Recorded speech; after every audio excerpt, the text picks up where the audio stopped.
সনাতন ব্রাহ্মণ ট্রাস্টের পক্ষ থেকে আজকে দীঘায় উদযাপন হচ্ছে, কি বলবেন? আমরা পশ্চিমবঙ্গ রাজ্য সনাতন ব্রাহ্মণ ট্রাস্টের 10তম প্রতিষ্ঠা দিবস উদযাপন আজকে আমাদের দীঘার সমুদ্র সৈকতে তথা জগন্নাথ ধামের নিকট আমরা পালন করতেছি। মাননীয় মুখ্যমন্ত্রী আমাদের বাংলার গৌরব তথা বিশ্বের সারা ভারতবর্ষের গৌরব বলে আমরা মনে করি। ওনার যে সুচিন্তিত চিন্তাধারা সনাতন ধর্মের সনাতনীদের এক সৃষ্টি করে দিয়েছিলেন, করেছেন এই জগন্নাথ ধাম।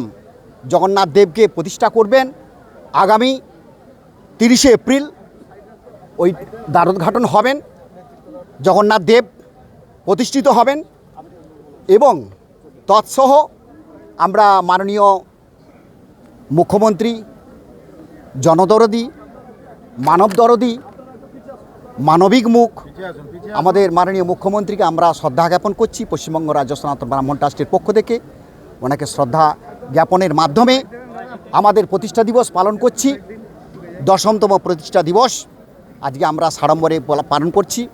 আমরা প্রত্যেকটি জেলার আমাদের 21টি জেলা থেকে প্রতিনিধি এসেছে, জেলা সম্পাদক, জেলা সভাপতি সহ জেলার এবং ব্লকের বিভিন্ন নেতৃত্ববৃন্দ এসেছেন। আমাদের এই প্রতিষ্ঠা দিবস পালন হচ্ছে। বলছি, জগন্নাথ দেবের মন্দিরকে প্রতিষ্ঠাকে লক্ষ্য করেই কি এই উদযাপন? না, আমাদের উদযাপন প্রতি বছর আমরা আমাদের যে মাননীয় মুখ্যমন্ত্রী আমাদের যে 46 ডেসিমেল জায়গা দিয়েছেন মেছাদাতে, আমরা ওখানে প্রতি বছরই ওখানে আমাদের প্রতিষ্ঠা দিবস পালন করি। এবছর যেহেতু মাননীয় মুখ্যমন্ত্রী আরেক সৃষ্টি, অনন্য সৃষ্টি এই জগন্নাথ মন্দির, সেই জন্য আমরা ওনাকে শ্রদ্ধা জ্ঞাপনের মাধ্যমে এই জগন্নাথ মন্দিরের পাশেই আমরা আমাদের এই প্রতিষ্ঠা দিবস পালন উদযাপন করছি।